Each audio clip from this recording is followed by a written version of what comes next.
ମାନବ ସେବା ହିଁ ମାଧବ ସେବା ଏ କଥାକୁ ସର୍ବେ ମନେ ରଖିବା। ନମସ୍କାର, ସବିତାର କବିତା ଆସରକୁ ଆପଣମାନଙ୍କୁ ସ୍ୱାଗତ। ଆଜି ହେଉଛି ସେପ୍ଟେମ୍ବର 29 ତାରିଖ, ବିଶ୍ୱ ହୃଦୟ ଦିବସ।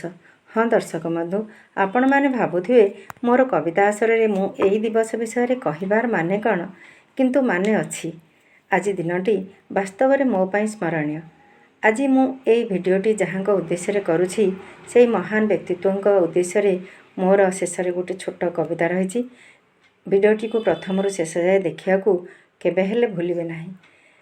କାଲି ହଠାତ୍ ମୋର ଜଣେ ସମ୍ପର୍କୀୟ କୁମାର ସାର୍ଙ୍କ ଠାରୁ ମୁଁ ଅବଗତ ହେଲି ଯେ ଆମ ଆଠଗଡ଼ରେ ଗୋଟିଏ ମାଗଣା ହେଲ୍ଥ କ୍ୟାମ୍ପ ହେଉଛି, ଯେଉଁଠିକି ଏଇ ଆଠଗଡ଼ ମାଟିର ସୁଯୋଗ୍ୟ ସନ୍ତାନ ଡକ୍ଟର ପ୍ରିୟରଞ୍ଜନ ପରିଡ଼ା କାର୍ଡ଼ିଓଲୋଜିଷ୍ଟ ଆସୁଛନ୍ତି।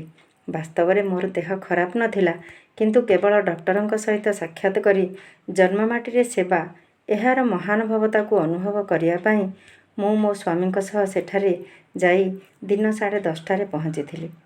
ଉତ୍ତମ ବ୍ୟକ୍ତିତ୍ୱରେ ପରିପୂର୍ଣ୍ଣ ଡକ୍ଟର ପ୍ରିୟରଞ୍ଜନ ପରିଡ଼ା ସାଙ୍ଗରେ ସହଧର୍ମିଣୀ ଶିଶୁରୋଗ ବିଶେଷଜ୍ଞ ଡକ୍ଟର ରୀତା ଦାସ ଓ ସମସ୍ତ ଟେକ୍ନିକାଲ ଷ୍ଟାଫଙ୍କ ସହିତ ସେଠାରେ ଉପସ୍ଥିତ ଥିଲେ।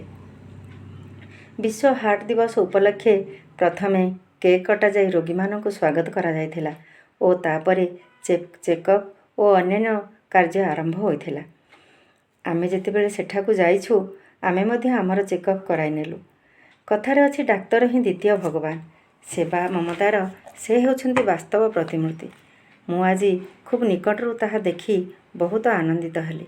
ବହୁତ ଛାତ୍ରଛାତ୍ରୀ ନିଜର ଲକ୍ଷ୍ୟ ବିଷୟରେ କହନ୍ତି ଯେ ମୁଁ ବଡ଼ ହେଲେ ଡାକ୍ତର ହେବି ଓ ମୋ ନିଜ ଜନ୍ମମାଟିର ସେବା କରିବି। ଆଜି ମୁଁ ଏହି ବାସ୍ତବତାକୁ ହିଁ ଅନୁଭବ କଲି। ନିଜେ ଡାକ୍ତର ରୋଗୀମାନଙ୍କର ଚେକଅପ୍ କରିବା ସହିତ ଷ୍ଟାଫ୍ମାନଙ୍କର ସେବା ମନୋଭାବକୁ ଦେଖି ମୋତେ ବହୁତ ଆନନ୍ଦ ଲାଗିଲା। ମୁଁ ମନେ ମନେ ମୋର ଅନ୍ତରର ସହ ସେ ବ୍ୟକ୍ତିତ୍ୱମାନଙ୍କୁ ଅଭିବାଦନ ଜଣାଇଥିଲି। ଶେଷରେ ମୁଁ ସେ ମହାନ ବ୍ୟକ୍ତିତ୍ୱଙ୍କ ଉଦ୍ଦେଶ୍ୟରେ ଗୋଟିଏ ମୋର କବିତା ରଖିଛି। କବିତାର ଶୀର୍ଷକ ହେଉଛି ଏ ମାଟିର ଯୋଗ୍ୟ ସନ୍ତାନ। ଏ ମାଟିର ପ୍ରିୟ ଯୋଗ୍ୟ ସନ୍ତାନ, ଡାକ୍ତର ବାବୁ ହେ ପ୍ରିୟ ରଞ୍ଜନ। ସେବାକୁ କରିଛ ଜୀବନ ବ୍ରତ, କର୍ତ୍ତବ୍ୟ ପଥର ଶ୍ରେଷ୍ଠ ନାୟକ। ହୋଇଲ ଏ ଜନ ସମାଜେ ପ୍ରିୟ, ସବୁରି ହୃଦୟ କରିଲ ଜୟ। ଜନମ ମାଟିର ସେବାରେ ବ୍ରତୀ, ସେବା ପରାୟଣେ ବଢ଼ୁ ସୁଖ୍ୟାତି। ତବ ପରେ ଝରୁ ଆଶିଷ ବାରି, ହସି ଉଠୁ ଯାତ୍ରା ପଥ ତୁମରି, ହସି ଉଠୁ ଯାତ୍ରା ପଥ ତୁମରି।